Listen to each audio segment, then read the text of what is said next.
రాముని మీరు దేవుడే కాదని వాదిస్తూ ఉంటారు.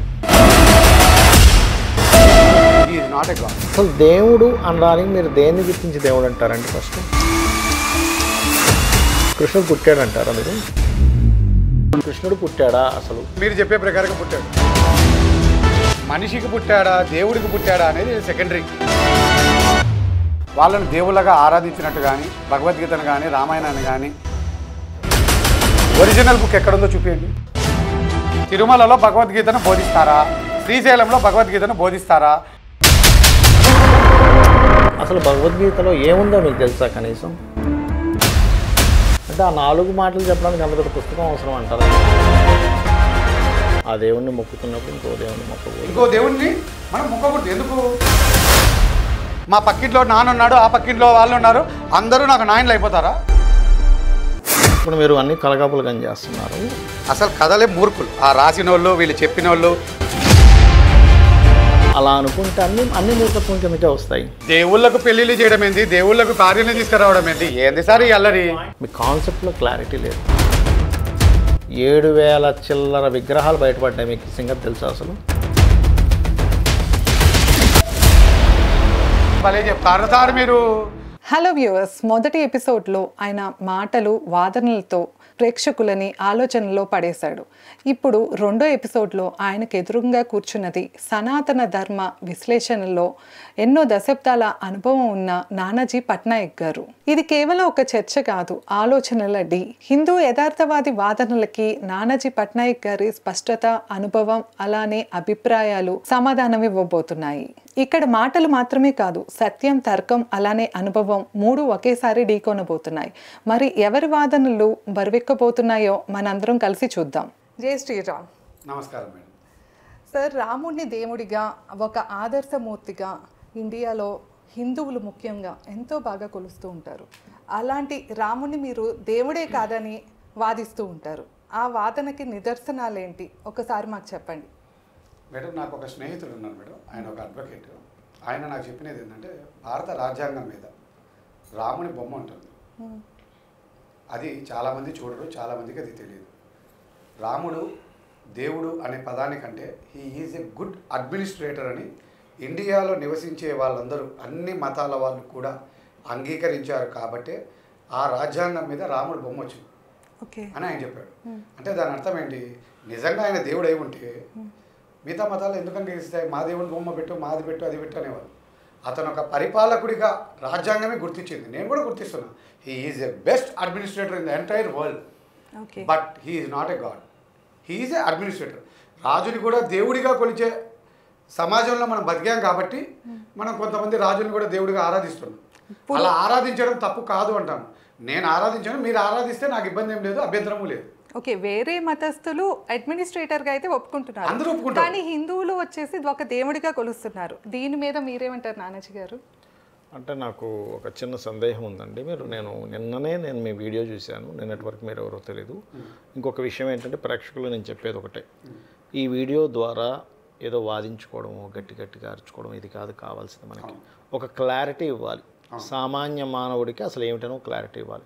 ఈ క్లారిటీలోనే నేను మిమ్మల్ని ఒక క్వశ్చన్ వేస్తాను. నిన్న ఒక వీడియోలో చూశాను నేను, మీరు కృష్ణుడు రాముడు ఇద్దరు దేవుళ్ళు కాదు అన్నారు కదా.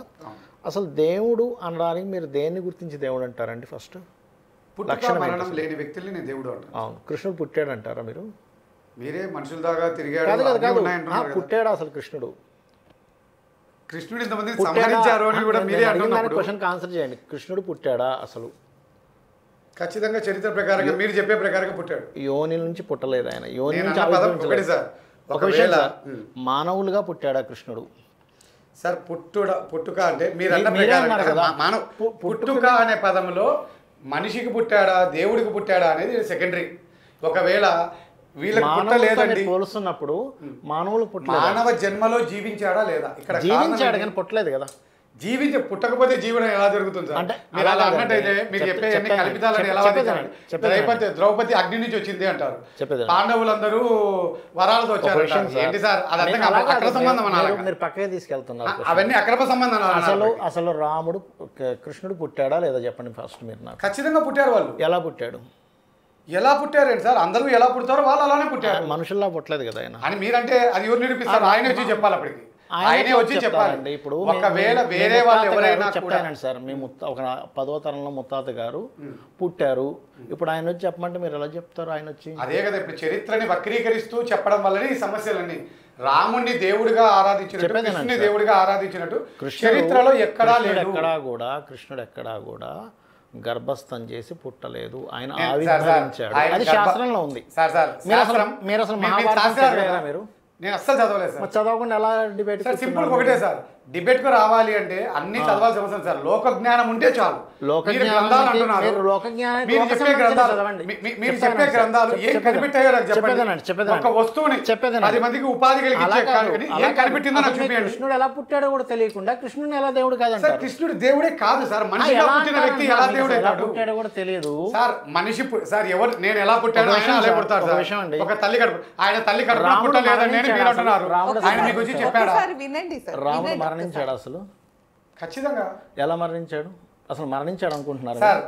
మరణించకపోతే ఇప్పుడు ఎక్కడ ఉన్నాడో చూపించండి. మరణించకపోతే ఎక్కడ ఉన్నాడో చూపించండి. అంటే మీ ఉద్దేశం ఏంటి?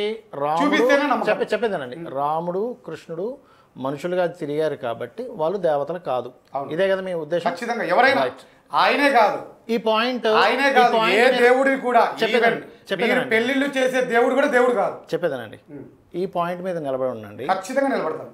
మీరు పూజించే దేవత ఎవరు? నేను కన్యకా పరమేశ్వరిని మేము ఆరాధిస్తాము. మేము నగరేశ్వర స్వామి అంటే ఈశ్వరుని శివలింగాన్ని మేము పూజిస్తాం. నేను కన్యకా పరమేశ్వరిగా భావిస్తారు కదా మీ కోమట్లందరూ? కన్యకా పరమేశ్వరిని మా ఇలవేల్పుగా, మా ఇంటి దేవతగా పూజిస్తున్నారు. ఆవిడ మరి మనిషిగా పుట్టింది కదా ఆవిడ. మరి ఖచ్చితంగా నేను చెప్తున్నాను, ఆయన దేవత కాదు. ఆయన దేవత కాదు, మా ఆరాధ్య దైవం. అరే ఆరాధ్య దైవం ఎందుకు అంటున్నారు మరి? ఇప్పుడు మా కులం మమ్మల్ని కాపాడింది కాబట్టి మా వ్యక్తిత్వాలను, మా యొక్క అదేమంటారు, మా ఆర్యవైశ్యుల ఐక్యత కోసం ప్రాణత్యాగం చేసింది కాబట్టి మేము ఆమెను ఇరువైపుగా కొలుస్తున్నాం. సమాజం అంతా ఆమెను దేవతగా కొలవాల్సిన అవసరం లేదు. కొలవకూడదు అంటారు. అలా కాదు, గుడి కట్టారా లేదా? కట్టాము. పూజ చేస్తున్నారా లేదా? మా యొక్క సౌలభ్యం కోసం, మా ఆనందం కోసం మేము ఆమెను పూజిస్తున్నాం. హారతి ఇస్తున్నారా లేదా? ప్రసాదం పెడుతున్నారా లేదా? దూపం పెడుతున్నారా లేదా? మేమే పెడతాం, మిగతా ఇతరులకు పెట్టాం. మేము ఇతరులకు పెట్టాము. మీరు దేవతగా భావిస్తున్నారా లేదా? అందుకే సార్ మాది మేము కాదని ఎవరన్నారు? మా దేవత కాబట్టి మరి మీరు దేవతగా భావిస్తున్నప్పుడు మరి రాముడు కృష్ణుడు మేము కన్యకా పరమేశ్వరిని దేవతగా భావిస్తున్నాం కాబట్టి మాది సపరేట్ మతం. మీరు మా దేవతను కొలిస్తే మేము అంగీకరించాం. మీ నుంచి విడిపోయే కదా, మీరు ఎవరో పెళ్లి చేసుకుంటారంటేనే కదా మా ఆత్మహత్య చేసుకునేది. అంటే నీకు నచ్చితే నువ్వు మమ్మల్ని చేసుకుంటావా, మా ఇష్టాలతో సంబంధం లేదా అని ఆమె వ్యతిరేకించింది. చెప్పేది అందుకే ఆమె ఆత్మహత్య చేసుకుంది. ఆత్మహత్య చేసుకుంది కదా. మీరు ఒక వీడియోలో, నేను నిన్నటి వరకు మీరు ఎవరో నాకు తెలియదు, తప్పుగా అనుకోకండి, నిన్న ఒక వీడియోలో మీరు ఏమన్నారంటే రాముడు కృష్ణుడు నాకెందుకు ఇష్టం లేదంటే వాళ్ళు హింస చేశారు అన్నారు. అవునా? మీకు పిల్లలు ఉన్నారా? మీ పాప ఉంది కదా, మీరు మీ పాప ఒక రూమ్లో ఉన్నారు, ఒక పాము వచ్చింది, పావుని చంపేస్తారు. అమ్మమ్మ పావుని చంపకూడదని కరవనిస్తారా? చంపేస్తుంది. ఎందుకు చంపేస్తున్నారు? హింసిష్టం లేదు కానీ ఇక్కడ మీరు ఏదైతే అన్నారో మనిషిని మనిషి చంపకూడదు అనేది మనం పెట్టుకున్న నియమావళి. జంతువులను కాదు, జంతువులు అది నన్ను తింటాయి, నువ్వు దాన్ని తింటాయి. మనిషిని మనిషి చంపకూడదు. చెప్పేదేనండి, ఈ పాయింట్ మీద ఉన్నాడు.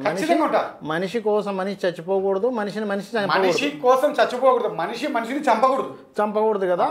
మరి కన్యకా పరమేశ్వరి ఆవిడ అగ్నిలో దూకింది.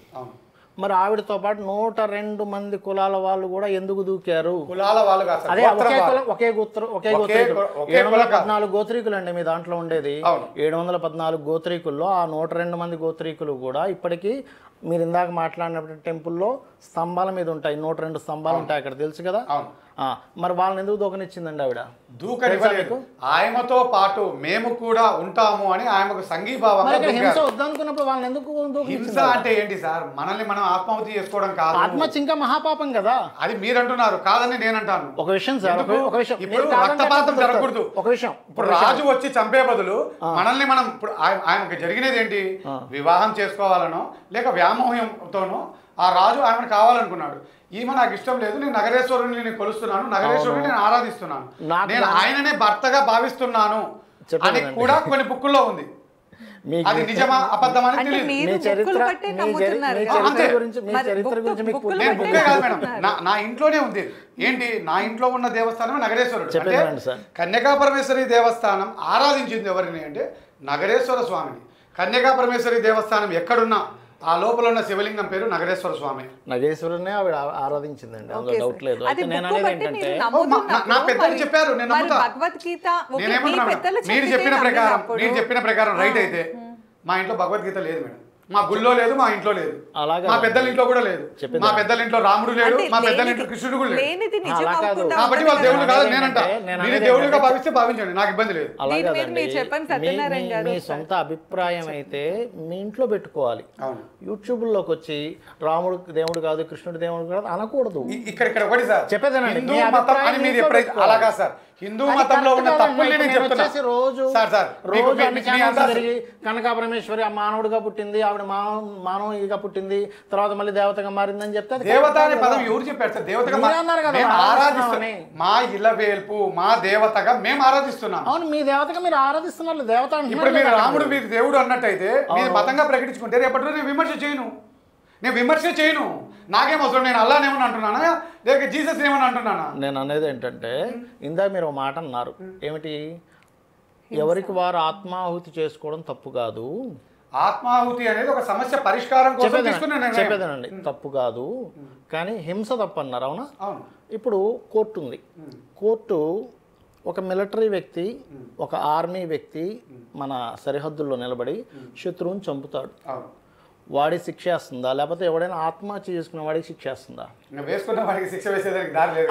వేసుకుందాం అనుకునేవాడికి శిక్ష వేస్తుందా లేదా? వాడిని జైలు పెడుతుందా లేదా? ఆత్మహత్య విషయంలో ఆత్మహత్య విషయంలో జైలుకు పెట్టే క్రమంలో ఫస్ట్ జైలుకు పంపిస్తుంది కానీ శిక్ష డైరెక్ట్ గా వేయదు. చెప్పేదేనండి. ఎందుకు, అసలు ఏమిటి first అన్నీ జైలుకి ఎందుకు తెలుసుకుని పంపిస్తుంది? ఎందుకు జైలుకి ఎందుకు వాడి పంపిస్తుంది? మానసిక స్థితిని ముందు కంట్రోల్ చేసే దానికోసం వాడిని కాపాడేదానికోసం. అలాగా ఎందుకంటే సార్. ప్రభుత్వానికి ఆస్తి ఏంటి అంటే అది కాదు, మన ఆస్తి. ఆత్మహత్య కోసం ఎవరినైనా ప్రలోభ పెడితే కూడా వాడిని తీసుకెళ్ళి లోపలేస్తుందా? ఖచ్చితంగా లేదా? వేస్తారు. మరి అలాంటప్పుడు అది మంచిది ఎలా అవుతుందండి?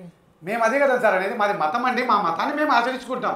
ఆనాడు రాజ్యాంగం లేదు, ఈ రోజు రాజ్యాంగం ప్రకారంగా మీరు ఏ వ్యక్తి అయితే చంపారో ఆ వ్యక్తిని మీరు దేవుడు అన్నట్టయితే అది రాజ్యాంగానికి విఘాతం కదా. చంపిన వ్యక్తిని మీరు దేవుడిగా ఎలా ఆరాధిస్తారు? మీరు ఈయనను చంపారు కాబట్టి దేవుడు అంటే, రేపు ఒసామా బిన్ లాడెన్ కూడా వాళ్ళ ధర్మం కోసం ఎంతమందిని చంపాడు అంటారు, రేపు వాళ్ళు కూడా దేవుడు విగ్రహాలు పెడతామంటారు. రేపు దాన్ని మనం అంగీకరిస్తామా? రాముడు కానీ కృష్ణుడు కానీ ఎందుకు చంపారో మీకు తెలుసా? ఎవరి ధర్మం అని వాళ్ళు అంటున్నారు, ఎవరు అవసరం అని నేను అంటాను. వాసికా ధర్మం అనేది పదానికి క్లారిటీ ఉండదు సార్. మీ కులదైవం కదా వాసికా పరమేశ్వరి. ఆవిడ నుంచి వచ్చిన ఆ 102 మంది, అంటే 102 × 2 2 జంటలు అందులో దూకారు. 204 మంది ఎక్కడి నుంచి వచ్చారో మీకు తెలుసా? ఎక్కడి నుంచి రావడం సార్? ఆ రాజ్యంలో ఉండే వాళ్ళు ఎక్కడి నుంచి వచ్చారో తెలుసా మీకు? అసలు మీరు ఆ కులదైవం పూజిస్తున్నారు, ఆ మాత్రం మీకు తెలియదు ఎక్కడి నుంచి వచ్చారో? తెలియదు. వాళ్ళందరూ కూడా ఆవిడ జగన్మాత, ఆవిడ దగ్గర ఉన్నటువంటి బృందం వాళ్ళందరూ కూడా వాళ్ళు జన్మనిస్తారు. ఎప్పుడైనా సరే కృష్ణుడి యొక్క అవతారం మాత్రమే వచ్చారు, 700 మంది కాదంటారు. నన్ను కంప్లీట్ అవనివ్వండి. కృష్ణుడు పుట్టినప్పుడు కృష్ణుడు చుట్టూ ఉంటారు చూసారు గోపికలు, వాళ్ళందరూ ఎక్కడి నుంచి వచ్చారు తెలుసా? మీకు ఐడియా ఉందా?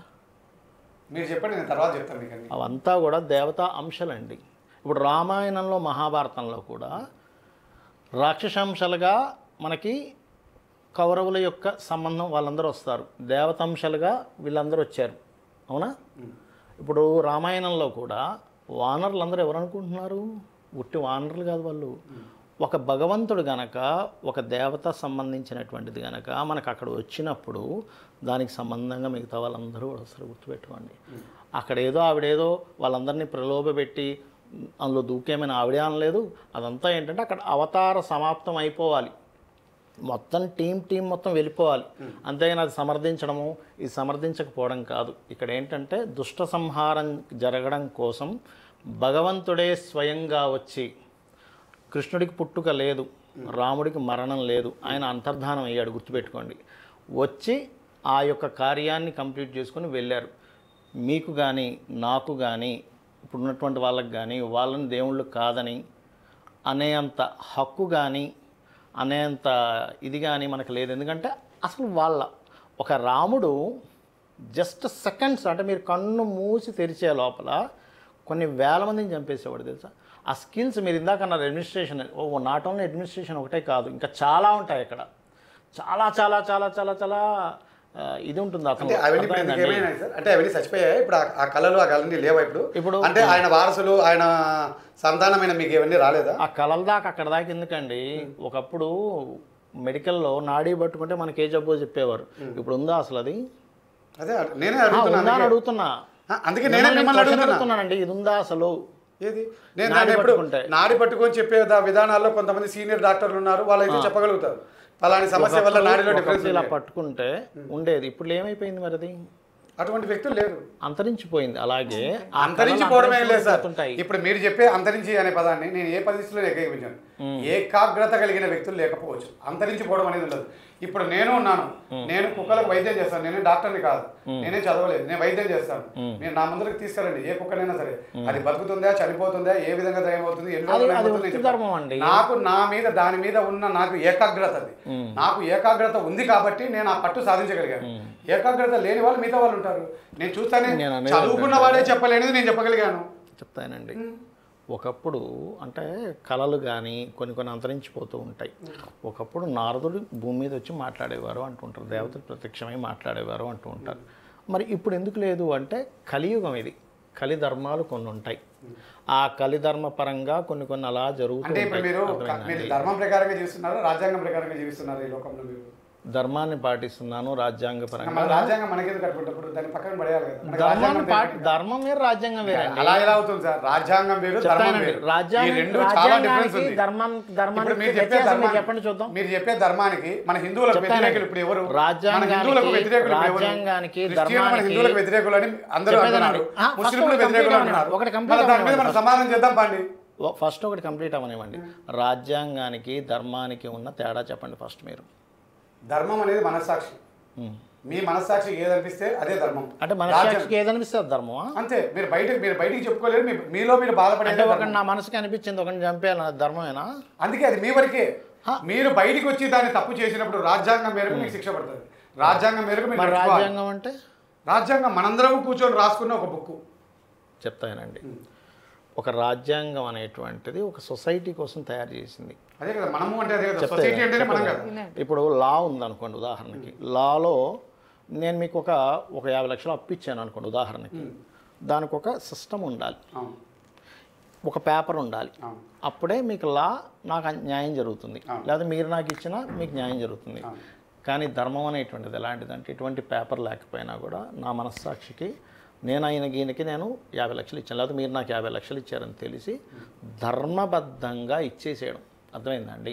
అందుకే నేను కూడా అదే కదా, మనస్సాక్షికి సంబంధించి ఏది తోస్తే చేయడం అంటున్నారు. ఏది తోస్తే చేయడం ధర్మం అవదు.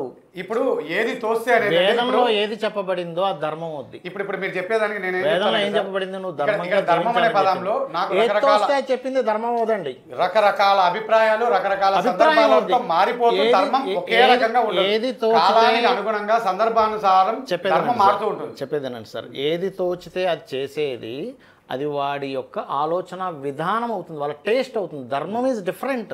ఒకవేళ మీరు చెప్పింది ధర్మం లేదా రామాయణం కానీ భగవద్గీత కానీ రాముడు కానీ కృష్ణుడు కానీ ఉన్నాడంటే, మీరు చెప్పబడిన ఈ రాజులు, మనల్ని పాలించిన రాజులందరూ వాళ్ళని దేవుళ్ళగా ఆరాధించినట్టు కానీ భగవద్గీతను కానీ రామాయణాన్ని కానీ వాళ్ళు ఆచరించినట్టు కానీ మీరు ఆధారం చూపగలరు? ఎందుకు రామాయణం లేదా? మీరు ఎప్పుడు చదవలేదు రామాయణం? రామాయణం బుక్ ఉంది. ఇప్పుడు మీరు ఉదాహరణకు ఒకటే సార్, రామాయణం బుక్ రాశారన్నారు, అవును, ఒరిజినల్ బుక్ ఎక్కడ ఉందో చూపించండి. ఒరిజినల్ బుక్ ఎందుకు? తాళపత్రాలు ఉన్నాయి కదా, మీకు తెలియదు? ఎక్కడ ఉంది? వైదేశ్వర కోవిల్కి వెళ్ళండి, ఉంది. ఎక్కడ సార్? వైదేశ్వర కోవిల్లో ఉంది. అంటే ఏ ఊరు? తమిళనాడులో ఉంది, వెళ్ళి చూడండి. మహాభారతం ఎక్కడ ఉంది? అక్కడే ఉంది అది కూడా. అంటే మీ అంచనా ప్రకారం? నా అంచనా కాదు, పర్ఫెక్ట్. మీరు చూసారు కాబట్టి, నేను చూడలేదు. ఇప్పుడు మీరు చెప్పారు కాబట్టి ఖచ్చితంగా నేను దానికి వెళ్తాను, వెళ్ళండి. నేను దాని గురించి కూడా స్టడీ చేస్తున్నాను. మీ అంచనా మేరకు తాళపత్ర గ్రంథాల్లో రాశారా, బుక్కుల్లో రాశారా, కాగితాలు అదేమంటారు పేపర్ల దాని క్లాత్ మీద రాశారా, రాళ్ళ మీద రాశారా, చెక్కల మీద రాశారా, దేని మీద రాశారా? మనకి పేపర్ వచ్చి ఎన్ని సంవత్సరాలు అవుతుంది? అది మీరే చెప్పండి. పేపర్ మీద రాయడం ఇప్పుడు మొదలుపెట్టారు. అంతకుముందు తాళపత్రాలు ఉండేవి, అంతకుముందు రాళ్ళు ఉండేవి, అంతకుముందు మన రాగిరేకుల మీద కూడా రాసేవారు. కాలక్రమేపీ మారుతూ ఉంటుంది. ఏ భాషలో ఉంది, దేని మీద రాశారు? సంస్కృతంలో రాశారు, దేవనాగరి లిపిలో రాసి ఉంటారు. అది ఇప్పుడు మీరు రాగి అన్నారు కదా, రాగి మీద ఉందా, కాగితాల మీద ఉందా, గుడ్డ మీద ఉందా, రాళ్ళ మీద ఉందా? కాలం మారుతున్నా కొద్దీ వాళ్ళు షిఫ్ట్ చేసుకుంటూ వచ్చారంటున్నా నేను. ఏది కాలం మారుతున్నా కొద్దీ అప్పట్లో తాళపత్ర గ్రంథాల మీద రాసింది ఇవి పాడైపోతున్నాయి, ఇంకో గ్రంథాలు రాసింది. అప్పటికి అదంతా కూడా అప్డేట్ అయ్యిందనో లేదా మారలేదని మీరు చెప్పగలరా? అంటే బుక్స్ లోకి రాసి ఉంటారు. మేడం, books లోనే కాదు మేడం. నేను క్వశ్చన్ మీకు ఎందుకు చెప్తున్నా అంటే మేడం, ఒక విషయం చెప్తానండి. విచ్ ఎవర్ ఇప్పుడు ఏ గ్రంథం అయితే రాసిందో, గ్రంథం అనే పదాన్ని ఎప్పుడు తీసుకుంటారంటే మేడం లైఫ్ లైన్ అంటారు. ఒక మనిషి పరిపూర్ణంగా ఎలా జీవించాలి, అది ఏంటి భగవద్గీత కానీ ఖురాన్ కానీ ఒక 5 మందో 10 మందో వాళ్ళ యొక్క జీవిత చరిత్రలు అన్నింటినీ దాంట్లో పెట్టారు. కష్టాలు, సుఖాలు, బాధలు, అల్లర్లు అన్నీ ఉంటాయి. అల్లర్లు కూడా ఉంటాయి దాంట్లో. చెడు అంశాలు ఉండవు అనే దానికి లేదు, అన్నీ ఉంటాయి. ఎందుకంటే ఇట్ ఈస్ ఆటోబయోగ్రఫీ. దాని ద్వారా ఎలా తెలుస్తుంది సార్? నేను నలుగురితో కూర్చొని డిస్కస్ చేశాను మేడం, అంతే. ఆటోబయోగ్రఫీ సార్, ఒక గ్రంథం గురించి, ఒక పవిత్ర గ్రంథం గురించి మీరు మాట్లాడేటప్పుడు ముందుగా మీరు చదివి కదా ఇవన్నీ చెప్పాలి జనాలకి. అవసరం మేడం. ఇక్కడ ఏంటి దాంట్లో నేనేమంటున్నా, ప్రతి ఒక్క అంటే ఏ వ్యక్తి అయితే రాశాడో ఆయన అభిప్రాయాలను దాంట్లో పెట్టాడు. పెట్టే క్రమంలో మీకు కొన్ని అభ్యంతరకరాలు ఉండిండొచ్చు. ఆనాటి కాలంలో అది అభ్యంతరం కాదు. ఈనాటి కాలానికి ఇప్పుడు నేను అభ్యంతరకరం అనే పదం ఎట్లా అంటానంటే మేడం, మన దేవుళ్ళ కాడికి పోతే బూతు బొమ్మలు ఉంటాయి. అప్పటి కాలానికి అది బూతు బొమ్మ కాదు. ఒక విషయం సార్, ఈ రోజుకి అది బూతు బొమ్మ. మనోహర్ గారు, కాలానికి అనుగుణంగా కొన్ని మారుతాయి, దాన్ని మనం ఏం చెప్పలేము. మిమ్మల్ని నేను మీకు క్వశ్చన్ వేస్తాను. మీరు ఇందాక ఏమంటున్నారంటే నేను చదవక్కర్లేదు భగవద్గీత అన్నారు కదా, మీరు కుక్కలకి వైద్యం చేస్తున్నా అన్నారు కదా, నేను వెళ్ళి వైద్యం చేస్తా అంటే మీరు ఒప్పుకుంటారా? నేను ఎందుకు ఒప్పుకోను? నేను అడ్డు చెప్పేదాన్ని అంటే కరెక్ట్ అంటే నేను చేసే వైద్యం కుక్కకి మీకు కరెక్ట్ అంటారా? నష్టపోయేవాడు మిమ్మల్ని అడుగుతాడు. కాదండి, మీరు చెప్పేదేనండి సార్, మీ కుక్కకి వైద్యం ఎలా చేయాలో మీకు తెలుసు. నేను ఆస్ట్రాలజర్, నేను వెళ్ళి వైద్యం చేసేస్తానంటే మీరు ఒప్పుకుంటారు, కరెక్ట్ అంటారు దాన్ని? కరెక్ట్ అంటారా అనరా అని అడుగుతున్నాను. నేను కరెక్ట్ అనే పదమే కాదు సార్, మీరు చేయించుకునేవారు ఉన్నప్పుడు చేయించుకోండి. ఇప్పుడు నేను డాక్టర్ని కాదు అని మా ఊళ్ళో అందరికీ తెలుసు. నేను చదివింది 10వ తరగతి అని తెలుసు, అయినా జనం నా కాడ నిలబడి చేయించుకుంటారు. అలా కాదండి, మనం గ్రంథం కాదు మేడం. అలాగే సార్ మనోహర్ గారు, గట్టిగా చెప్తున్నారు. మనోహర్ గారు చెప్పేదేనండి, గ్రంథాలు, మహాభారతాలు, భాగవతాలు అవన్నీ పక్కన పెట్టేసండి. కుక్కకి చేసే వైద్యం కూడా దానికంటూ ఒక, అంటే మీరు ఎంబీబీఎస్ చదవాల్సిన అవసరం లేదు, మీకు ఒక అనుభవం ఉన్నా లేకపోతే దాని మీద ఒక పట్టున్నా ఎవరి దగ్గరైనా నేర్చుకున్నా మనం చేయొచ్చు. కానీ నాకు ఏ అనుభవం లేని వాడిని నేను పోయి వైద్యం చేస్తానంటే ఎట్లా కుదురుతుంది? నేను వెళ్ళి హాస్పిటల్కి వెళ్ళి అలాగే చచ్చిపోతుంది చెప్పేదేనండి. చేయించుకునే వారికి లేని సార్ ఒక విషయం చెప్తాను, కుక్కకు పొట్ట కట్టయింది, తీసుకెళ్ళి వెటర్నరీ హాస్పిటల్లో జాయిన్ చేసాం. వాడు చేస్తే బతుకుతుందా, నేను చేస్తే బతుకుతుందా? వాడు మీ కాడికి వచ్చాడు అన్నప్పుడు వాడికి మీ మీద నమ్మకం ఉంది. చెప్పేదేనండి, మీరు క్వశ్చన్కి ఆన్సర్ చేయట్లే. మీరు వాళ్ళు చేస్తే బతుకుతుందా, నేను చేస్తే బతుకుతుందా? వాళ్ళు చేస్తేనే బతుకుతుంది. అవునా? అంతే. ఇప్పుడు శాస్త్రం తెలిసిన వాళ్ళు మాట్లాడితేనే కరెక్ట్. అది శాస్త్రం మీకు తెలుసు చెప్పేదేనండి. రాజ్యాంగము అంటున్నా, హిందూ ధర్మానికి శాస్త్రం లేదు అని నేను అంటున్నా. ఉంటే ఏ దేవస్థానాల్లోనైనా సరే భగవద్గీత ఉన్నట్టు మీరు చూపించగలరా? ఏ దేవస్థానం చెప్తానండి. తిరుమల తిరుపతి దేవస్థానంలో భగవద్గీత ఉందా? శ్రీశైలంలో భగవద్గీత ఉందా? మళ్ళా నిజంగా హిందూ ధర్మం అనుకుంటే అక్కడంతా భగవద్గీత బుక్కులు ఎందుకు లేవు? ఎందుకంటే బోధించడం అక్కడ ఎందుకు? ఆయన పారాయణాలు, ఈ పారాయణాలు అని చెప్తున్నారు. హిందూ ధర్మాలన్నీ ఒకటి ఎందుకైతే ఎప్పటికీ కావు. చెప్తానండి, దేవ ఆలయాలవి బోధనా కేంద్రాలు కావవి. భగవద్గీత పట్టుకొని కూర్చొని వచ్చిన వాళ్ళందరికీ భగవద్గీత చెప్పడానికి కాదు. అది ఆలయం అంటే మనం దర్శించుకోవడానికి ఉన్నటువంటి ప్రదేశం. అక్కడ మీరు భగవద్గీత ఎక్స్పెక్ట్ చేయడానికి చెప్పేదండి. చాగంటి వారు, సామవేదం వారు, గరికపాటి వారు, వద్దిపతి నరసింహారావు గారు, ఇట్లా బోల్డంతమంది యూట్యూబ్లో చెప్తున్నారు. ఒకసారి మీరు వినండి. నా క్లారిటీ అంటే వీరు లేకముందు బోధన చేసేవాళ్ళు ఈ భూమి మీద లేరు. ఎందుకు లేరు అనుకుంటున్నారు? మళ్ళీ వాళ్ళ పేర్లు చెప్పండి, వీళ్ళ పేర్లు ఎందుకు చెప్తున్నారు మీరు? అలా కాదండి, బోధన ఆలయాలు, ఆలయం వేరు బోధన వేరు అన్నారు. అలాగేదండి, గతంలో బోధన ఎక్కడ జరిగాయి చెప్పండి. మళ్ళీ వీళ్ళ పేర్లు ఇప్పుడు చెప్పడం ఎందుకు? పోయిన వాళ్ళ పేర్లు చెప్పండి. సభల్లో ఇలాగే కూర్చొని చెప్పేవారు అప్పట్లో. ఇప్పుడు నేను అనేది కూడా అదే, దేవాలయాలు అనేటివి ఉండేది ధర్మాన్ని బోధించేదానికి. ఆ ధర్మం ఎప్పుడు ఎక్కడ ఏ సందర్భంలో చెప్పారో చూపించండి నాకు. ఎక్కడ భగవద్గీత? తిరుమలలో భగవద్గీతను బోధిస్తారా? శ్రీశైలంలో భగవద్గీతను బోధిస్తారా? మిగిలిన అన్ని దేవాలయాల్లో భగవద్గీతను బోధిస్తున్నారా? రామాయణాన్ని బోధిస్తున్నారా? అలాగే సార్, అలా బోధించినప్పుడు అది గ్రంథం అని ఎలా అంగీకరిస్తారు మీరు? చెప్పేదేనండి, బోధించాలంటే ప్రతి ఆలయంలో బోధిస్తేనే అది గ్రంథం అవ్వదు. ఇంట్లో కూడా కూర్చొని ఇప్పుడు నేనున్నాను, మా పిల్లలకి రోజు ఒక లైన్ తీసుకొని అరే దీని గురించి ఆలోచించండి కృష్ణుడు ఎందుకు చెప్పాడు అని చెప్తా. అందులో ఏముందో తెలుసా మీకు? కనీసం చెప్పేదానండి. అసలు భగవద్గీతలో ఏముందో మీకు తెలుసా కనీసం? నేను భగవద్గీత సీరియల్ చూసాను, సినిమా చూసాను సార్. దాంట్లో చూసినప్పుడు నాకు చాలా బాగా నచ్చింది. ఏముంది చెప్పండి పోనీ. ధర్మంగా జీవించమని ఉంది. తప్పు చేయకండి, తప్పు చేస్తే మీకు తగిన మూల్యం నేనే వేస్తాను అని ఉంది. ఓకే. ఇంకా ఏది చేసినా కర్త కానీ కర్మ కానీ క్రియ కానీ మొత్తం నేనే. చెడు చేసేది నేనే, మంచి చేసేది నేనే, సృష్టించేది నేనే, వినాశనం చేసేది నేనే అని ఉంది. ఓకే. ఇంకా అంతకంటే ఇంకేమో సార్ చాలా. దాంట్లో 4 నేను వచ్చేసి అంటే ఆ 4 మాటలు చెప్పడానికి అంత పెద్ద పుస్తకం అవసరం అంటారా? 700 శ్లోకాలు అవసరం అంటారా? దాంట్లో కథ చెప్పాడు సార్. జరిగిన దాన్ని యథార్థాలుగా చెప్పుకుంటూ వచ్చాడు ఏం జరిగిందో అని. కథ చెప్పలేదు. భగవద్గీతలో చెప్పింది కథ కాదు, మహాభారతంలో చెప్పింది కథ. మహాభారతంలో భగవద్గీత ఉంది, మహాభారతంలో విష్ణు సహస్రనామాలు ఉన్నాయి. అర్థమైందండి? మీరు ఏంటంటే ఎప్పుడు కూడా మీ కాన్సెప్ట్ ఏంటనేది సొసైటీ క్లారిటీగా తీసుకెళ్ళట్లేదు ఫస్ట్ మీరు. అర్థమైందండి? అసలు మీ కాన్సెప్ట్ ఏమిటి అంటే ప్రతి ఆలయంలో సపరేట్గా ఒక హాల్ లాగా ఉంటూ అక్కడ భగవద్గీత బోధన జరగాలి అనేటువంటిది మీ కాన్సెప్టా? కాదు. సరే మరి ఏం చెప్పాలి? ఆలయం అనేది రాజుల ఆలయంలో కానప్పుడు ఆలయంలో జరుగుతుందని నేను మీకు క్లారిటీ ఇస్తాను. ఇప్పుడు మీరు అడిగారు కాబట్టి నేను చెప్తాను. ఒక్కొక్క రాజు ఒక్కొక్క దేవుని ఆరాధించడం మొదలుపెట్టారు. అందరూ రాజులు అందరూ దేవుళ్ళను ఆరాధించలేదు. ప్రతి ఒక్కరు ప్రతి దేవుని ఆరాధించలేదు. అలా ఒక్కొక్క దేవుని సృష్టించుకున్నారు రాజులు. ఆ రాజులు దేవాలయాలు కట్టుకున్నారు. ఆ రాజుల్ని ఆ దేవాలయాలని అప్పుడున్న రాజ్యంలో వ్యక్తులందరూ పూజించు వచ్చేవాళ్ళు ఆ దేవుణ్ణి. కాలక్రమేణా అక్కడ ఉన్న వాళ్ళందరూ వివిధ ఊర్లకు వివిధ చోట్లకు వెళ్ళిపోయి అక్కడక్కడ మళ్ళీ గుళ్ళు నిర్మించడం మొదలుపెట్టారు. అక్కడికి వెళ్ళలేని పరిస్థితులు ఉన్నప్పుడు ఇక్కడ ఆ గుళ్ళు పెట్టారు. అలా గుళ్ళు చాలా చోట వెలిసాయి. ఒక చోట మాత్రమే గుడి ఉంటుంది. 10 చోట్ల వెలిసినది వాళ్ళ సౌలభ్యం కోసం వీళ్ళు కట్టుకున్నది. అది స్వయంభూ అంటారు. స్వయంభూ అంటే ఏంటి? ఒక రాజు తనకు తాను ఇష్టపడి నిర్మించి ఆ ప్రజల చేత బలవంతంగానో ఇష్టపూర్వకంగానో వాళ్ళని ముక్కించాడు. రాజు ఏది చెప్తే అదే శాసనం ఆనాటి కాలంలో. అలా దేవాలయాలు వచ్చాయి. నేనేమంటున్నా, మీరు ఆ దేవుణ్ణి మొక్కుతున్నారు అన్నప్పుడు ఇంకొక దేవుణ్ణి మొక్కకూడదు. ఈయన మీరు రాజు అని అంగీకరించినాక ఇతరులు మీరు గౌరవించాలి. రాజు మనకు ప్రభు. ఇప్పుడు మీరు అన్నారు కదా, ఆ దేవుణ్ణి మొక్కుతున్నప్పుడు ఇంకో దేవుణ్ణి మొక్కకూడదు. ఇంకో దేవుణ్ణి మనం మొక్కకూడదు. ఎందుకు చెప్తానండి? మొక్కకూడదు అన్నారు కదా, ఇది ఎవరు చెప్పారు మీకు? ఎవరు చెప్పేదేమో సార్. ఇప్పుడు మనకు మా పక్కింట్లో నాన్న ఉన్నాడు, ఆ పక్కింట్లో వాళ్ళు ఉన్నారు, అందరూ నాకు నాయనలు అయిపోతారా? కాదు కదా. చెప్తానండి, అది వేరు ఇది వేరు కాన్సెప్ట్, కంప్లీట్ డిఫరెంట్. ఆ కాన్సెప్ట్లో కూడా వస్తానని కావాలంటే. ఇప్పుడు ఒక దేవుణ్ణి మొక్కితే ఇంకో దేవుణ్ణి మొక్కకూడదు అనుకుంటే చెప్పేదేనండి. ఆదిశంకరాచార్యులు వారు పంచాయతనం ఎందుకు పెడతారు? ఆయన ఆదిశంకరాచార్యులు వారు తెలుసా మీకు?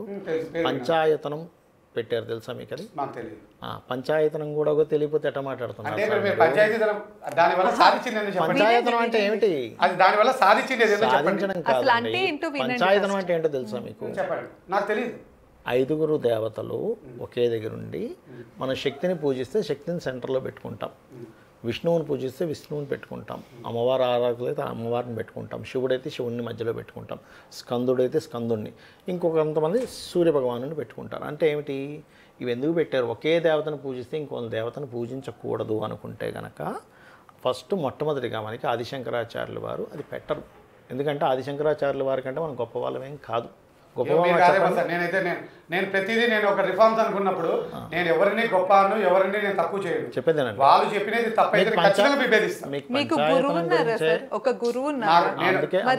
గురువు అనే పదాన్ని నేను ఒకటే అంటాను మేడం, నేను స్వామి వివేకానందను గురువుగా అంగీకరిస్తాను. సద్గురువు అనే వ్యక్తి ఇప్పుడు ఎవరైతే టీవీలో కనిపిస్తున్నారో ఆయన కూడా అంగీకరిస్తాను. ఎందుకంటే వాళ్ళు సొసైటీకి ఏమవసరం, గతం గతః, వర్తమానానికి ఏమవసరం, వీళ్ళందరూ మాట్లాడేది గతం మీద మాట్లాడుతున్నారు.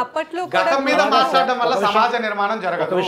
సమాజ నిర్మాణం వర్తమానం, గతంలో ఏం జరిగింది, ఇప్పుడు ఏం జరుగుతుంది, రాబోయే కాలానికి ఏం కావాలి అని ఆలోచించేదే విజ్ఞానం.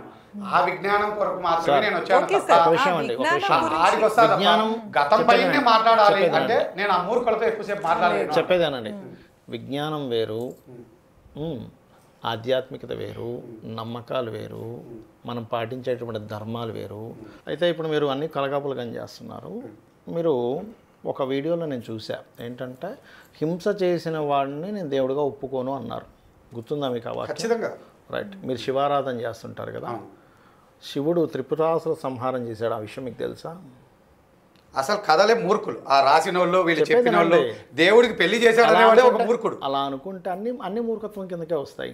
కాదు, ఇక్కడ మీరు త్రిపురాసుర సంహారం చేసినట్టు మీకు తెలుసా? అసలు శివుడికి పెళ్ళే కాలేదు, శివుడికి బయట ఎప్పుడు లేదు. సంహారం చేశాడని అడుగుతున్న, పెళ్లి గురించి మాట్లాడలేదు నేను.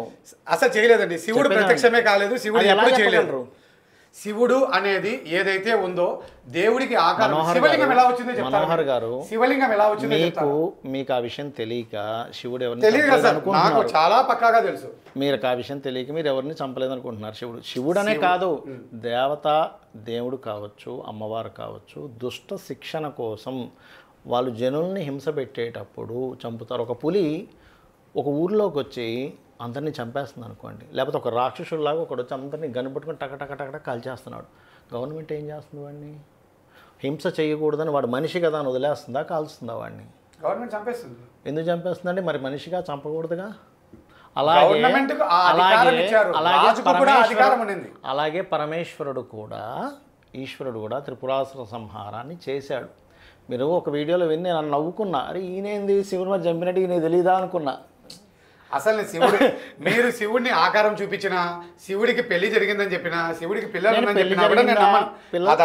కల్పిత కథలు. ఒక విషయం చెప్తానండి, దేవుళ్ళకు పెళ్లిళ్ళు చేయడం ఏంది, దేవుళ్ళకు భార్యలు తీసుకురావడం ఏంది, పాయింట్ మీద ఉండండి. దేవుడు దేవుడే అంటే ఒక శక్తి. శివలింగం సనాతన ధర్మం అని చెప్పబడిన దాంట్లో లేదా 1,00,000 సంవత్సరాల కింద శివలింగాలే వచ్చాయి కానీ ఏ దేవుడి విగ్రహాలు రాలేదు. దేవుడి విగ్రహం ఎప్పుడు ఆరాధన మొదలైంది? బౌద్ధుడు వచ్చిన తర్వాతనే. బౌద్ధ మతానికి ముందు శివలింగం మాత్రమే ఉండింది. నేను మాట్లాడేది శివుడికి పెళ్ళి అయిందా కాలేదా, పిల్లలు ఉన్నారు లేదా, ఆరాధన గురించి మాట్లాడలే. ఆరాధన నుంచి ఇంకో పెద్ద కాన్సెప్ట్ మీకు చెప్తా, బావేనండి. ఫస్ట్ ఆఫ్ ఆల్ ఏంటంటే, శివుడు త్రిపురాసుర సంహారం చేసినట్టు మీకు తెలుసా? నమ్మనంటే ఏది నమ్మక్కర్లేదు. నేను శివుడు ప్రత్యక్షమయ్యాడు, శివుడికి ఆకారం ఉంది అన్న కూడా నేను నమ్మనంటాను. అలా ఆలోచనే లేదు. శివుడిని మీరు తీసుకొచ్చి శివుడి పటం అన్నారు అనుకోండి, చెప్తానండి సార్. ఓహో ఆ విధంగా మీరు ఊహించుకుంటారా? ఊహించుకోండి అంటారు. నేను శివలింగాన్ని మాత్రమే శివుడు అని ఒప్పుకుంటా. ఓకే, నిరాకారుడు శివుడు. ఆ శివలింగానికి ఆకారం లేదు. మనిషి మొట్టమొదటగా సృష్టించుకున్న ఆకారం అదే. శివుడి చరిత్ర మీరు చదివారా ఎప్పుడైనా? శివుడి చరిత్ర చదివారా? శివలింగానికి మళ్ళీ చరిత్ర ఏముంది అక్కడ? అలా కాదు, అగ్ని పురాణం చదివారా మీరు ఎప్పుడైనా? అవన్నీ నేను కల్పితమంటాను. నేను అవన్నీ కల్పితం. మరి కనికా పరమేశ్వరుని ఎలా నమ్ముతున్నారు? అది కూడా పురాణం నుంచి వచ్చిందే కదా. ఎవరు చెప్పారు సార్ ఆమె దేవతని? మేము ఎప్పుడు చెప్పాము? మీరు ఇందాకే అన్నారు కదండి ఆవిడ దేవతని. మేము ఆమెను ఆరాధ్యులుగా మేము భావిస్తున్నాం, దేవత కాదు. ఆరాధించడం అంటే ఏంటి అసలు? ఫస్ట్ మేము ఆమెను కొలుస్తున్నాం, అంటే మా తల్లిగా మేము భావిస్తున్నాం. ఎందుకు భావిస్తున్నారు? ఇప్పుడు ఇందిరాగాంధీని అందరూ, ఇప్పుడు చాలా మంది ఇళ్లలో ఇందిరాగాంధీ ఉంటారు. ఒక విషయం చెప్తానండి, ఇందిరాగాంధీకి ఎక్కడా కూడా గుడి కట్టలేదు, నైవేద్యాలు ఉండట్లేదు. చెప్పేదేనండి సార్, చెప్పేదేనండి. ఇప్పుడు మీరు కనికా పరమేశ్వర్ దగ్గరికి వెళ్ళి సంకల్పం చెప్పుకుంటున్నారా లేదా? చెప్పుకుంటారు. అష్టోత్తరం చదువుతున్నారా లేదా? అవి చెప్తుంటారు. అష్టోత్తరం తెలుసా మీకు? కనికా పరమేశ్వర అష్టోత్తరం మంత్రాలు చదివినా కూడా ఏదైనా బతికేదానికి డబ్బులు. అలాగే కనికా పరమేశ్వర అష్టోత్తరం మీకు తెలుసా? తెలీదు. మరి మీరు ఆ దీంట్లో పుట్టి అమ్మవారు అష్టోత్తరం కూడా తెలియకుండా ఎలా ఉన్నారు సార్? అవన్నీ కూడా అవసరం లేదు. అలా కాదు, మంత్రాలు అనేవి ఎవరైతే కనిపెట్టారో అది ఒక బ్రాహ్మణుడు తన బతికేదానికి ఏర్పాటు చేసుకున్నాడు.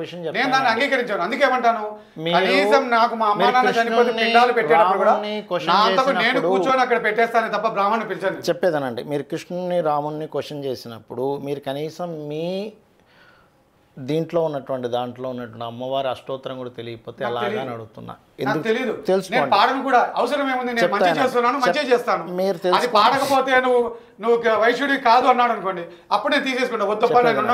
చెప్పేదానండి, మీరు ఒక అధ్యక్షులు, దీనికి ఏదో సంథింగ్ దేనికి అధ్యక్షుని కాదు సార్. చెప్పేదానండి మీకు, ఈ కనకా పరమేశ్వరి అష్టోత్తరంలో మీరు శివుణ్ణి, విష్ణువుని, అంటే రాముణ్ణి కాదు అంటుంటారు చూసారా? రాముడు విష్ణు స్వరూపంగా చెప్తుంటాం. చెప్పుకుంటుంటారు సార్. ఎందుకు? మనం ఇప్పుడు ఏదైనా చూస్తే బలంటుంది. అది చెప్తానండి. ఈ నామాల్లో, ఈ అష్టోత్తరంలో మీరు కనుక చూస్తే పర్ఫెక్ట్గా విష్ణు రూపాయై నమః అంటారు కనికా పరమేశ్వరి. మీరు అన్న ఆ అష్టోత్తరం ఎన్ని రోజుల నుంచి వచ్చిందని మీరు అంటున్నారు? మీకు ఎన్ని రోజుల నుంచి వచ్చింది అనుకుంటున్నారు మీరు? మేబీ వచ్చి 20 ఏళ్ళు 30 ఏళ్ళు అంతకంటే ఎక్కువ ఉండదు. కాదు, ఇది వచ్చి కరెక్ట్గా 11 BCలో వచ్చింది. తెలుసా మీకు? అది 10 and 11. కనికా పరమేశ్వరి ఎప్పుడు వచ్చిందో తెలుసా మీకు? 300-400 సంవత్సరాల కిందట మాత్రమే. కాదు, కాదు 10 and 11 మధ్యలో వచ్చింది మీకు కన్నికా పరమేశ్వరి. షూటింగ్ స్టార్ట్ అవ్వకముందు మీరు ఒక మాట అన్నారు, మేము గోవును మాత్రమే చూస్తాం కానీ ఒక జంతువుగా చూస్తాం కానీ మేము ఆరాధించమన్నారు. అవునా కదా? ఆరాధించుస్తున్నారు, నేను ఆరాధించను. ఆరాధించే వాళ్ళలో ఇప్పుడు నేను ఒకటి సార్, నేను కుక్కను కూడా దేవుడికి ఆరాధిస్తాను, నాకు డబ్బు వస్తుంది కాబట్టి. సార్ కుక్క కాదు కదా, పిల్లి కాదు, నాకు డబ్బు వచ్చేది ఏది కూడా నాకు ఆరాధమే. ప్రతిదీ కూడా నాకు ఆదాయం వస్తుంది అంటే దాన్ని దేవుడిగా ఆరాధించడం నా తల్లిదండ్రులు చేశారు, నేను చేస్తున్నా. నేను ఒక మాట విషయం చెప్తానండి. ఇప్పుడు కన్నికా పరమేశ్వరి వచ్చిన తర్వాత మీరు ఆరాధ్య దేవతగా తీసుకున్నారు. అంతకుముందు ఎవరిని ఆరాధించేవారు మీరు? అంటే మీ వంశీకులు ఈశ్వరుడి కంటే ముందు ఎవరిని ఆరాధించేవారు తెలుసా మీకు? మీ కోమట్లు గోవును ఆరాధించేవారు. గోమట్లు అసలు పేరు మీది గోమట్లు అనేవారు. గోమట్లు కోమట్లుగా మారింది తెలుసా మీకు అది? మరి తెలియకుండా ఎలా సార్? రాముడు కృష్ణుడు మీరు చెప్పారు అనే దానికి ఆధారాలు ఏముండవు.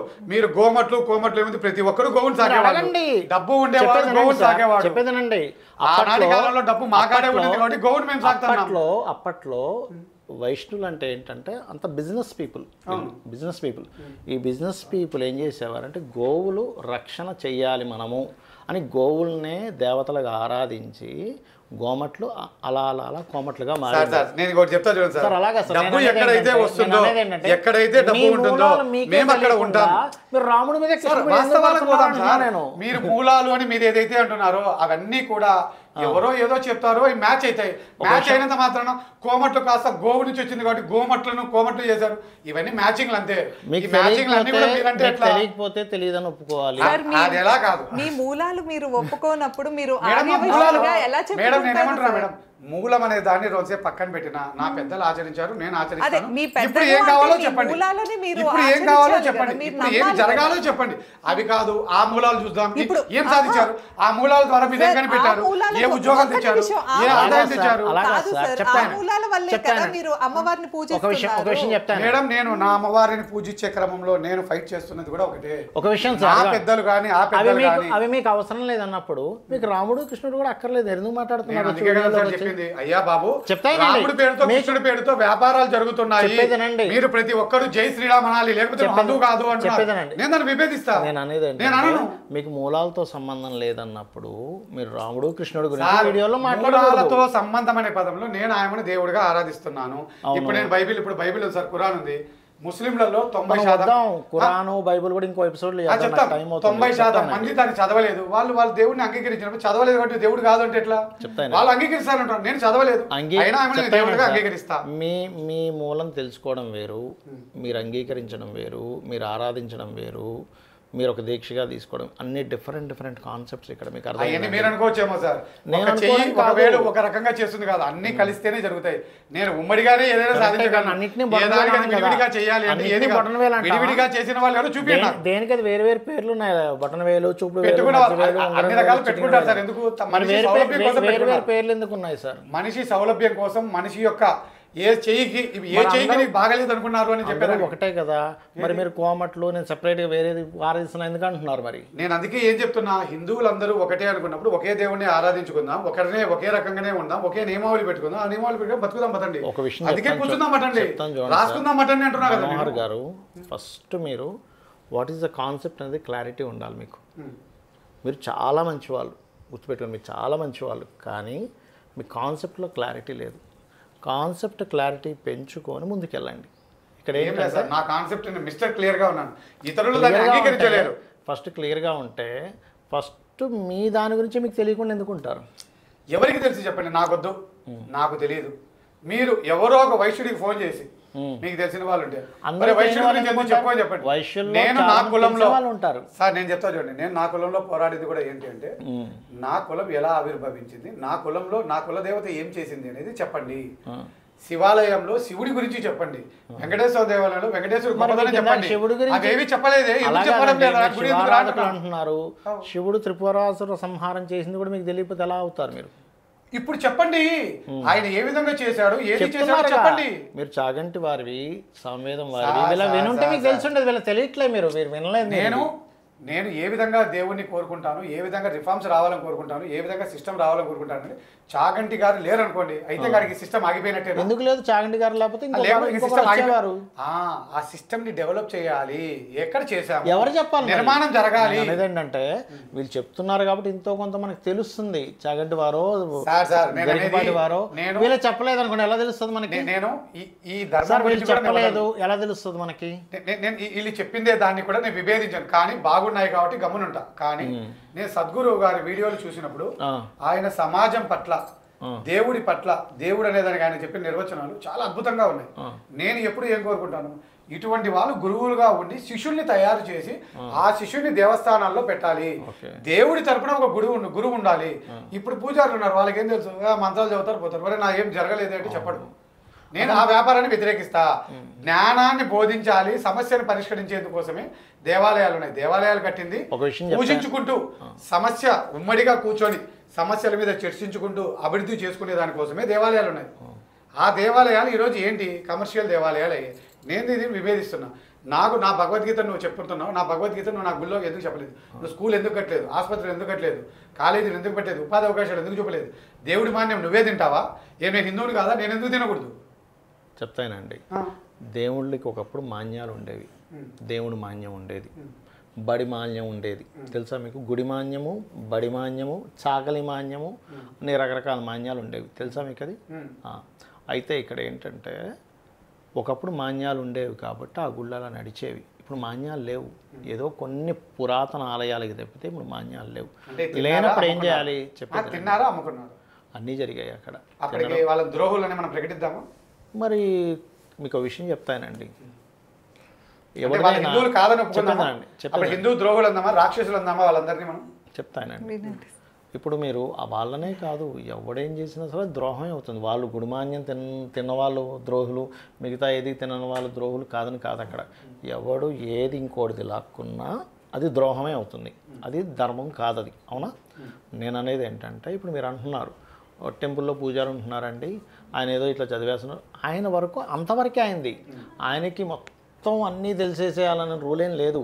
పురోహితుడు పురమునకు హితము చేసేవాడు, పూజారి ఆయన ఏదో అష్టోత్తరం చేస్తాడు, అక్కడ నిలబడి పంపిస్తాడు. నేను దాన్ని తప్పు పడుతున్నా సార్. మీరు పీఠాధిపతులు అంటే అలాగా సార్. ఇప్పుడు మీరు చెప్తానండి, ఇప్పుడు మీరు ఉన్నారు, మీకు కుక్క గురించి తెలుసు, అవునా? మీకు ఫారెస్ట్లో ఉన్న జంతువులు అన్నిటి గురించి తెలియాలంటే నాకు దీని మీద అవగాహన ఉంది, దీని మాత్రమే దాని గురించి. అవునా? అవునా? మరి మీకు అన్నీ తెలియాలండి, నేను ఒప్పుకోనంటే మీరు ఏమంటారు? అందుకే నేనేమంటున్నా సార్, పీఠాధిపతి అంటే ఏంటి చెప్తానండి. పీఠాధిపతి ఏంటి అన్నీ చెప్తానండి మీకు. అన్నీ వస్తుంది, అన్నీ అమ్మవారు పలికిస్తుంది. చెప్తానండి. మీకు కుక్క గురించి తెలిసినప్పుడు కుక్క గురించే తెలుసు, అదేం తక్కువ అని అంటే కరెక్టా కాదా? అది నేను ఇప్పుడు అది తక్కువ అండి. ఒక్క కుక్క గురించి తెలుసుకోవడం ఏంటి? జూలో ఉండే అన్ని జంతువుల గురించి మీరు తెలుసుకోవాలంటే నాకు ఇక్కడ ఆదాయం వస్తుంది కూడా ఇదివరకే తెలుసుకుంటాను. అవునా? అక్కడ కూడా ఆదాయం వస్తుంది తెలుసుకుంటాను. అవునా? అవునా? అంటే ఇది ఆదాయం వస్తుంది కాబట్టి ఇంతవరకు మీరు ఎలా తెలుసుకున్నారో, టెంపుల్లో పూజారి కూడా ఆయన అష్టోత్తరం వరకు ఆయనకు ఉన్నటువంటి సౌలభ్యం బట్టి, ఆయన నేర్చుకున్న దాన్ని బట్టి అక్కడ పూజారిగా జాయిన్ అయ్యి ఆయన ఏదో తీర్థప్రసాదాలు ఇచ్చుకుంటూ అష్టోత్తరం చదువుకుంటూ వెళ్ళిపోతున్నాడు. అదే అర్థమైందా మీకు? పురోహితుడు అంటే చెప్తానండి. చెప్తా. పురోహితుడు అంటే పురాణానికి హితం చేసేవాడు, పురాణికి అంతా హితం చెప్పేవాడు. అంటే ఆ పురాణికి, ఆ దేవస్థానం తరపున ఉన్న వాళ్ళందరికీ కూడా హితం కోరువాడు పురోహితుడు. ఇప్పుడు ఇతనికి ఏమీ తెలియదు, వారసత్వంగా ఉద్యోగం వచ్చి తీసుకొని తింటున్నాడు. అతను పురోహితుడు ఎందుకు ఇతడు? హితం చెప్పడం అంటే ఏంటి? హితం అంటే ఏంటి? 10 మందికి మంచి చెప్తూ 10 మంది కష్ట సుఖాలను తీరుస్తూ వాళ్ళకున్న కౌన్సిలింగ్. పురోహితుడు అంటే ఒక కౌన్సిలర్ అండి, దాన్ని ఏమంటారు, ఆ వర్డ్ నాకు రావట్లేదు. మంచి చెడు చెప్పే దాన్ని ఏదో అంటారు చూడండి మేడం, కౌన్సిలర్. అది చెప్పడం మేడం. ఆధ్యాత్మికం అంటే దేవుడు అన్నా కూడా, శ్రీకృష్ణుడు కూడా ఎవరు అంటే ఆయన అదే. ఎవరైనా ఒక దేవుడి కాడికి ఒక కష్టం మీద పోయినప్పుడు ఆయన ధైర్యాన్ని ఇచ్చేవాడు. దేవుడు ఎప్పుడు ఏదిస్తాడంటే ధైర్యం, దారి ఏ రూపంలో చూపిస్తాడు? నీ మనసులో కల్పిస్తాడు. ఇంకొకటి ఒక మనిషి ద్వారా చూపిస్తాడు. ఇప్పుడు మనం ఆడెక్కడ ఫల్మాల ఉగ్రవాది దాడి జరిగినప్పుడు మనము దేవుడా ఎందుకు నాకు ఇది జరిగింది, దేవుడా నన్ను కాపాడు అన్నాం. మరి దేవుడు హిందువుల్ని పంపాలి కదా, ముస్లింలతో పంపించి కాపాడిచ్చాడు ఎందుకు? అంటే అలా అంటే మీరు ఇప్పుడు మనుషుల్ని మతాలుగా వేరు చేసి మాట్లాడుతున్నారు. ఇక్కడ నేనేమంటున్నా, ఆ దేవుడు మతం అనే పదం ఇంకోటి ఆ ఉన్నా కూడా రూపంలో ఇప్పుడు ప్రతి ఒక్కళ్ళలో దేవుణ్ణి దేవుడు చూసుకోమని అనే కూడా పదంలో మన మతం ఆయన ఏదో ఒక వ్యక్తి ద్వారా పంపించి మేము సహాయం చేశాడు. సహాయం పొందిన తర్వాత కూడా ఆ మతం మీద నిందలు మోపుతారు కొందరు. దాన్ని మనం వ్యతిరేకియాలి. ఏంటి తప్పు చేసేవాడిని మనం అనాలి కానీ మతాన్ని అనకూడదు. వ్యతిరేకించేది ఉగ్రవాదుల్ని కానీ మతాన్ని ఒకటి కాదు కంప్లీట్ కదా. అవ్వకుండా ఇంకో దాంట్లోకి వెళ్ళిపోయి మళ్ళీ ఏదో మతం కులం అని అక్కడికి వెళ్ళిపోయి మళ్ళీ వెనక్కి వచ్చి ఇట్లా జరుగుతుంది. ఇలాగా చర్చించుకునేది ఏంటంటే మీరు దేంట్లో హితం అనే పదానికే నేను చెప్తున్నా సార్. హితం అనే పదంలోనే ఏంటి ఇప్పుడు ఉన్న పురోహితం పూర్తి తప్పు, అభూతం. ఇది అసలు మనం ఇంత దరిద్రానికి పోవడానికి కారణమే ఈ పురోహితం. పురోహితం అంటే ఏంటి అంటే కేవలం పీఠాధిపతుల కాడ ఒక విషయం చెప్తానండి, జ్ఞానాన్ని బోధించుకొని వాళ్ళ ద్వారా వచ్చి దేవస్థానంలో కూర్చునేవాడే పురోహితుడు. ఒక విషయం చెప్తానండి, ఇప్పుడు మీరు దాన్ని అలా వ్యతిరేకించారు, రైట్ ఫైన్, చెప్పేదానండి వ్యతిరేకించాలంటే దేన్నైనా వ్యతిరేకించవచ్చు. చెప్తా చూడండి, ఇప్పుడు మీరు ఉన్నారు, కుక్కలకి వైద్యం చేస్తున్నారు. ఈయన కుక్కలకి వైద్యం చేయడం వల్లే రోడ్డు మీద కుక్కలన్నీ బతికి వస్తున్నాయి రా బాబు, వాడు పోయి మొన్న ఒక పిల్లాన్ని కరిచేసింది, ఈ మనోహర గారే కారణం అంట. మీరేమంటారు దానికి? దానికి నేను కారణం అయితే ఖచ్చితంగా నేను శిక్ష తీసుకుంటా అంట. మీరు ఎట్లా తీసుకుంటారు? నేను సిస్టమ్ ప్రకారంగా మీరు గెలవలేదుగా. నేను అంటున్నా, నేను సిస్టమ్ ప్రకారంగా నేను అని బాధ్యుని చేసి నేను శిక్ష తీసుకుంటా. మీరు బాధ్యుని చేయనప్పుడు నేను తీసుకోండి. నిజం కాదు కదా, నిరూపితం కావాలి కదా మేడం.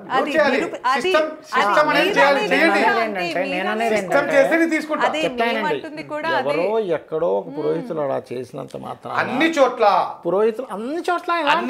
ఈ సిస్టమ్ లోనే మేడం తప్పు జరుగుతుంది. పీఠాధిపతులు దేవస్థానాలు ఎవరు పడితే వాళ్ళు పెట్టకూడదు, దేవస్థానాలు ఎవరు పడితే వాళ్ళు నెలకొల్పకూడదు. ఏంటి, ఏ పీఠం అయితే ఉందో ప్రతి పీఠానికి ఈశ్వరుని కొలిచేదానికి ఒక పీఠాధిపతి, వెంకటేశ్వర స్వామిని కొలిచేదానికి ఒక పీఠాధిపతి. చాలా ఇప్పుడు సుబ్రహ్మణ్య స్వామికి ఒకరు, అయ్యప్ప స్వామికి ఒకరు, సాయిబాబాకి ఒకరు, అట్లా ప్రతి దేవతకు దేవస్థానాలకు పీఠాధిపతి. వాళ్ళ పరంపర వాళ్ళ ద్వారా మాత్రమే ఇక్కడ నువ్వు నెలకొల్పాలి. వాళ్ళ శిష్యులు మాత్రమే ఇక్కడ దేవస్థానంలో పురోహితులుగా ఉండాలి. వాళ్ళ చరిత్రను వీళ్ళు చెప్తారు, వీళ్ళు వాళ్ళని స్మరించరు. వెంకటేశ్వర స్వామి గారికి పోయే వాళ్ళు ఓం నమ శివాయ అనరు, ఆడిపోయిన వాళ్ళు ఇక్కడ గోవింద అనరు. ఎందుకు? అందరూ వేరు వేరే. ఇవన్నీ హిందూ మతంలో ఉన్న విడివిడి తెగలు. వీళ్ళకందరికీ దేవుడు ఎవరు అంటే ఈ అమ్మవార్లు ఎవరైతే చెప్తారో ఈ అమ్మవార్లు అందరూ ఎవరిని ఆరాధించారు? ఏ అమ్మవారికి పెళ్లి కాలే. ఈ అమ్మవార్లకు అందరికీ కూడా ఆరాధించింది ఎవరిని? శివుని. చెప్పిన చరిత్ర ప్రకారంగా ఒక బుక్ ఆధారంగానే చెప్తున్నారు. నేనేమంటున్నా, వాళ్ళు ఆరాధించారు, ఇష్టపడ్డారు, నాకు అభ్యంతరం లేదు, అది ఒక మతంగా భావించాలి అంటాను. అది కూడా మీరు చెప్తున్నారు, మరి సార్ చెప్తుంది. నేనేమంటున్నా మేడం, మీరు ఏ దేవుడిని అయితే నమ్ముతున్నారో, ఇప్పుడు నేను కన్యకా పరమేశ్వరి దేవత ఉన్నాను, నేను శివుని, మేము మా దేవస్థానంలో ఈ రెండే ఉండాలి, వేరే ఏ దేవుడు ఉండకూడదు. నగరేశ్వరుడు, కన్యకా పరమేశ్వరి వీళ్ళిద్దరూ ఉన్నప్పుడే అది కన్యకా పరమేశ్వరి దేవస్థానం అవుతుంది, మా దేవస్థానం అవుతుంది, హిందూ దేవస్థానం కాదు. మళ్ళీ మిగతా దేవుళ్ళు రాములను, కృష్ణులను, నవగ్రహాలను అన్ని పెట్టారనుకోండి, అది హిందూ దేవస్థానం అవుతుంది. హిందూ అనే దానికి నిర్వచనం ఉండదు, అందరూ కలిస్తే. అంటే మీరు అసలు హిందువులు కాదా? హిందువుల కిందకే రాము అంటాను నేను. మేము ఇతరుల కాడ డబ్బు తీసుకోం మేడం, ఇతరులకు మేము పూజలు చేయం. ఒక విషయం, మా దేవత ఆవిర్భవించిందే ఇంకొక హిందూ పెళ్లి చేసుకుంటానంటే వద్దు అని ఆయన ఆత్మహత్య చేసుకుంది. అటువంటిప్పుడు మిమ్మల్ని మేము ఎందుకు కలుపుకుంటాం? చెప్పేదేనండి, ఫస్ట్ ఆఫ్ ఆల్ ఏంటంటే మీరు సబ్జెక్టు ఎటు వెళ్తుందో అనేది కూడా ఒక క్లారిటీ ఉండాలి సార్. కొంతసేపు అది అంటారు, కొంతసేపు ఇది అంటారు, ఇలా కాదు. ఇక్కడ ఫస్ట్ ఆఫ్ ఆల్ ఏంటంటే మీరు ఏం చెప్పాలనుకుంటున్నారు, ఫస్ట్ సొసైటీకి మీరు ఏమి మేలు చేద్దాం అనుకుంటున్నారు అనే ఒక క్లారిటీ ఉండాలి. ఏం మేలు చేద్దాం, పాయింట్ వైజ్గా చెప్పండి. ఫస్ట్ పాయింట్ చెప్పండి. అసలు మీరు ప్రతి కులానికి ఒక దేవత, ఒక దేవుడు ఉన్నారు. అక్కడికే ఫిక్స్ అయితే ఆర్థికంగా మనిషి బలపడతాడు, తను అనుకున్నది సాధించగలుగుతాడు. చెప్పేదేనండి, ప్రతి కులానికి ఒక దేవత ఉంది, ఒక దేవుడు ఉన్నాడు, వాడికే ఫిక్స్ అయిపోవాలి. ఓకే, మనం ఈ నెల ఈ దేవుని ముక్కు, రేపు నెల ఇంకో దేవుని ముక్కు, ఈ రోజు ఈ దేవుని ముక్కు, ఈ వారం ఇంకో దేవుని ముక్కు అని అంతమంది దేవుళ్ళను అందరికీ బలవంతంగా బాపనంలో పెద్దోళ్ళు ఇంకొకరు రుద్దారు. ఇవన్నీ కూడా తప్పులు. ఈ తప్పుల్ని సర్దిద్దుకొని మీ ఆర్థికంగా మీరు కూడా ఈ దేవుళ్ళని అందరినీ పూజించాల్సిన అవసరం లే. ఏ మతానికైనా ఏ కులానికైనా 2-3 పండుగల కంటే ఎక్కువ ఉండవు. మనకు ఇన్ని పండుగలు వచ్చాయి, ఈ పండుగలన్నీ మనవి కాదు, ఒక్కొక్కరిని ఆరాధించే వాళ్ళే ఆ పండుగలు. ఇప్పుడు మీరు దసరా చెప్తారు మేడం, దసరా అనేది మీరు చెప్పిన చరిత్ర ప్రకారంగా దుర్గాష్టమి అంటారు మేడం. దుర్గాష్టమి, దుర్గాదేవిని ఎవరు కొలుస్తారు? మేము కొలవు.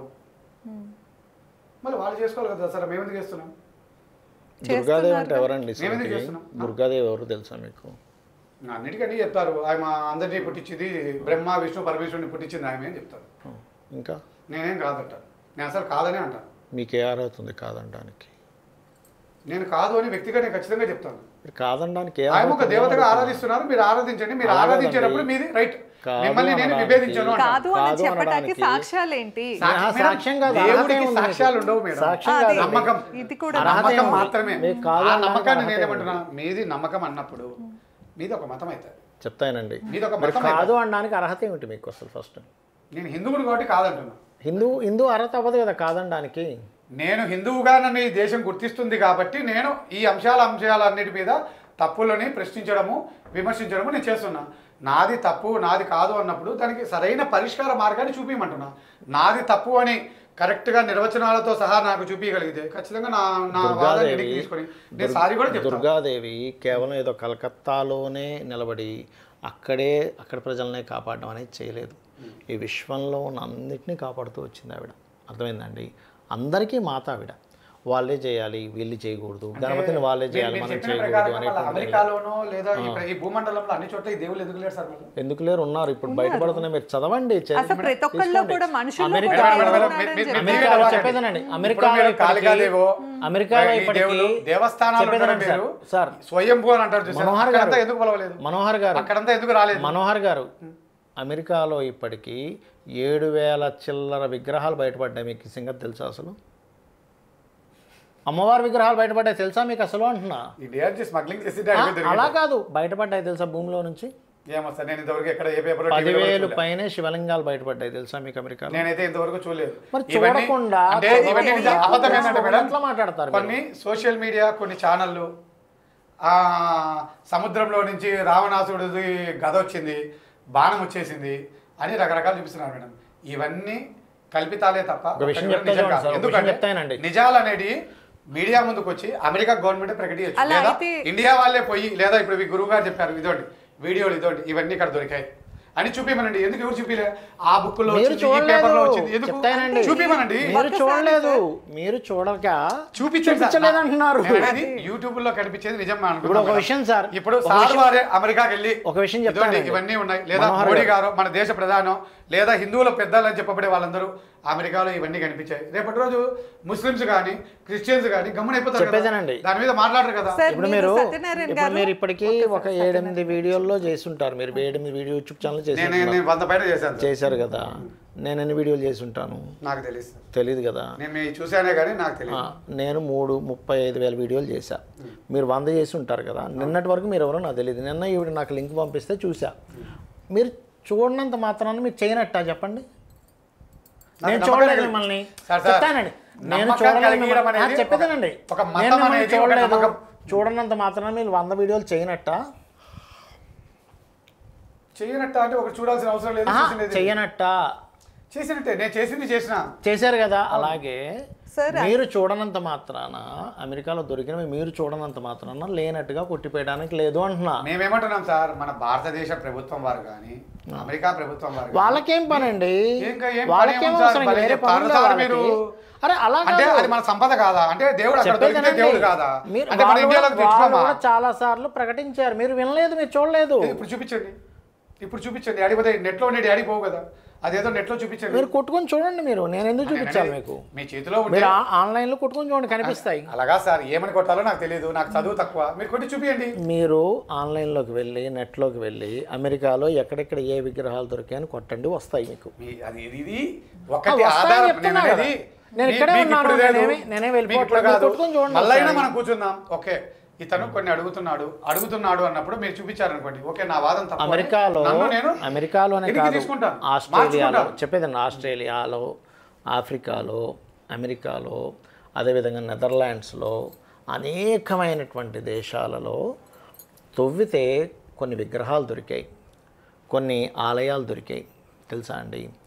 ఇక్కడ మీరు ఒక క్లారిటీ లేదు మీకు. ఫస్ట్ ఏంటంటే మీరు దేని గురించి వాదిస్తున్నారు, దేన్ని పబ్లిక్లోకి తీసుకెళ్దాం అనుకుంటున్నారు. మీరు మంచి వాళ్ళు, మీ ఉద్దేశాలు చాలా మంచివి, కానీ ఒక క్లారిటీతో వెళ్ళాలంటున్నాను నేను. మిమ్మల్ని వ్యతిరేకించట్లేదు, గుర్తుపెట్టుకోండి.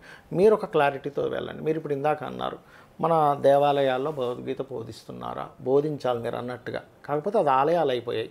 బోధించడానికి సపరేట్గా ఇప్పుడు మనకి మన ఎందుకు భగవద్గీత అందరికీ అందట్లేదు, అందరూ ఎందుకు చదవట్లేదు అంటే మనకంటూ ఒక సమయం లేదు. ఇప్పుడు ముస్లిమ్స్లో కానీ క్రిస్టియన్స్లో కానీ వాళ్ళకంటూ ఒక సమయం ఉంది.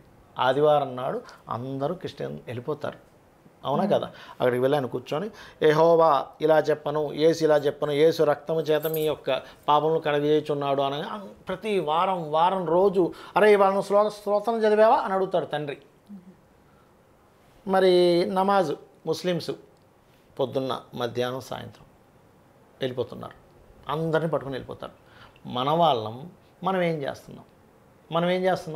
ఒక్కలమైనా కనీసం అరే భగవద్గీతలో కృష్ణుడు మరి యదా యదాహి కర్మస్య అని చెప్పాడు కదా, నువ్వు దాని గురించి ఏమైనా ఆలోచించావా అని ఒక్క తండ్రి అయినా పిల్లవాడికి చెప్తున్నాడా? చెప్పితే ఈ దుర్బలమైనటువంటి పరిస్థితి వచ్చేది కాదు. ఇప్పుడు మీరు అన్నదానికి నేను గత 5 సంవత్సరాలు లేదా 4 సంవత్సరాల నుంచి నేను పాటుపడుతున్నది, నేను ప్రతి హిందువుకి నేను బాధ్యత ఇవ్వగలను, అధికారాన్ని ఇవ్వగలను, డబ్బు ఇవ్వగలను. ఏ విధంగా ఒక దేవస్థానానికి వాళ్ళకి ఏ విధంగా ఇవన్నీ వస్తున్నాయి అన్నది నేను దాదాపు 15 ఏళ్ల కిందటి నుంచి కూడా 20 ఏళ్ళ నుంచి నేను అన్ని మతాల కాడికి వెళ్ళి అక్కడ ఏం జరుగుతున్నాయి, ఏ విధంగా జరుగుతున్నాయి అన్నీ తెలుసుకున్న తర్వాత నేను నా కులంలో కూడా ప్రతిపాదన చేసింది ఏంటంటే ఎవరైతే హార్ట్ఫుల్గా ముందుకు వచ్చి నేను సేవ చేయాలనుకుంటున్నారో వాళ్ళకందరికీ బాధ్యతలు ఇవ్వాలి, అధికారాలు ఇవ్వాలి ముందుకు వచ్చిన వాడికి. అలా ఇవ్వకుండా కేవలం అధికారాన్ని కొద్ది చేతిలో అది వేరు. ఆ కాన్సెప్ట్ మీరు అధికారాలు అంటే నేను చెప్తా, నన్ను చెప్పనివ్వండి. ఇప్పుడు మీరు భగవద్గీత అన్నారు, మా ఆలోచన ఏంటి అంటే స్కూళ్ళు కట్టాలి, కాలేజీలు కట్టాలి, ఆధ్యాత్మికం రావాలి, ఇంకా కొన్ని సేవా కార్యక్రమాలు రావాలి, ఇంకొన్ని ఎవరు చేయగలిగినా చేయాలి. దానికి ఒక టీం, ఓకే మీ 10 మందిని ఈ బాధ్యత ఇస్తాం, ఈ 10 మందికి ఈ బాధ్యత ఇస్తాం, ఈ 10 మందికి ఈ బాధ్యత ఇస్తాం, మిమ్మల్ని ఇళ్లలో నుండి పిల్లవాళ్ళందరినీ ఖచ్చితంగా మీరు మన దేవాలయాలకు తీసుకొని వచ్చి మన భగవద్గీత నేర్పించేటట్టు చేసే ఒక బాధ్యతను మీకు ఇస్తాం. గురుకులాల్లో నేర్పిస్తున్నారు కాబట్టి సార్ మీరు నన్ను కంప్లీట్ చేయనియండి. నా మతం అంటే నా హిందూ మతం లేదా నా కులం అనుకుంటే మా దేవ గురించి తెలియాలి అన్నప్పుడు నా ఇంట్లో ఎంతమంది పిల్లలు ఉన్నారు, ఎవరున్నారు, ఏ వయసు ఉన్నారు అని అందరికీ తెలుసు కదా, రికార్డ్స్గా మెయింటైన్ చేయాలి. ఆ రికార్డ్స్ మేరకు ఈ బాధ్యతలన్నీ కూడా ఒక 10 మందికి ఇవ్వాలి. ఒరే ఇది ఈ వీధిలో ఉండే పిల్లలందరినీ నేను గ్యాదరింగ్ చేసుకుంటాను. క్రిస్టియానిటీలో జరిగేది ఏంటంటే మేడం, దే విల్ టేక్ ఈ రెస్పాన్సిబిలిటీని వాళ్ళు తీసుకుంటారు. మీరు నమాజ్కు రాకపోతే వాళ్ళు ఫోన్ చేసి నువ్వు నమాజ్కు రా, నువ్వు ప్రేయర్కు రాకపోతే నువ్వు ప్రేయర్కు రా, ఇంటికాడికి వచ్చి బండి పెడతారు. ఎందుకంటే వాళ్ళు పెంచుకునే దాని మీద వాళ్ళు ఇక్కడ నేనేమంటున్నా, పెంచుకోవాలి అనుకున్నప్పుడు అధికారం అంతా నీ కాడే పెట్టుకోకూడదు. దానిని 10 మందికి ఇచ్చినప్పుడు 10 మంది ఎదుగుతారు, 10 మంది సేవ చేస్తారు, 10 మంది నాయకులు అవుతారు. హిందూ మతంలో నాయకుడిని ఒప్పుకోద్దు. నేను ఒక్కడనే కావాలి, నేనే ఉండాలి, అంతా నాదే కావాలి, నేను దాన్ని విభేదిస్తున్నా. నేను ప్రతి ఒక్కరికి బాధ్యత ఇస్తా. ఇప్పుడు ఒకరికి చదువు లేదు, గోవులు అంటే ఇష్టం, నువ్వు గోసేవ చేయాలనుకుంటున్నావా, అయితే గోవులకు మేత వేసే కార్యక్రమం అనేది, పాలు అమ్మే కార్యక్రమం అనేది, గడ్డి కోసుకొని వచ్చే కార్యక్రమం అనేది 5 మందికి మీ బాధ్యత ఇస్తా. ఈ డబ్బులు వచ్చే ఆదాయం మీరే తీసుకోవాలి, ఈ డబ్బులు వచ్చే ఆదాయం మీరే తీసుకోవాలి, ఈ బాధ్యతలు చేసినందుకు మీకు ఇంత డబ్బు ఇస్తాం. ఈ విధమైన బాధ్యతలు అన్నీ నేను ఇవ్వగలుగుతాను, నేను ఇస్తాను. ఎందుకంటే నా దేవాలయాల్లో కుప్పలు ఉంది సంపద ఉన్నాయి కదా సార్, ఇవన్నీ చేయటానికి సంఘాలు కానీ ధర్మకర్తలు కానీ ఉన్నారు కదా ఇవన్నీ చేయటానికి. ఈ ధర్మకర్త విధానమే తప్పు. ప్రభుత్వం ఎవరు మేడం ధర్మకర్త నియమించేదానికి? ప్రజలు ఎన్నుకోవాలి. ఆ ప్రజలు ఎన్నుకోవాలనేది హిందూ అయిన టెంపుల్స్ ఎక్కువైపోయాయి, ఆదాయం ఎక్కువ ఉంది కనుక ఎక్కడ దుర్వినియోగం జరగకూడదు. చాలా మంది అనుకునేది ఏంటంటే మేడం, టెంపుల్స్ 2 టైప్స్ ఉంటాయి, government temple, private temple, own temple. Endowments డిపార్ట్మెంట్లో ఉండేవన్నీ కూడా రాజుల కాలంలో ఉన్నవి, తర్వాత కాలంలో వివాదాలు వచ్చి ప్రభుత్వం స్వాధీనం చేసుకున్నవే ఎండోమెంట్స్లో ఉండేవి. కొన్ని ఓన్ టెంపుల్స్, ఇస్కాన్ ఉంది, సాయిబాబా ఉంది, అయ్యప్ప స్వామి దేవాలయాలు ఉన్నాయి, పెద్దమ్మ గుళ్ళు ఉన్నాయి, అట్లా కొన్ని దేవాలయాలు ఉంటాయి, ఎవరికి వాళ్ళు సొంతంగా పెట్టుకునేవి ఉంటాయి. అవి ఎండోమెంట్స్లో పోవు. ఎందుకు పోవు అంటే అవన్నీ ఒక వ్యాపార కేంద్రాలు అయిపోయాయి. నేను వీటిని ఏమంటున్నా, అయ్యా మీరు అలా పెట్టుకుంటున్నారు, పెట్టుకునే దానికి మీరు ఎవరు? ప్రజల నుంచి డబ్బు తీసుకోకుండా మీరు ఉచితంగా అన్నీ చేయండి, యూ హ్యావ్ రైట్.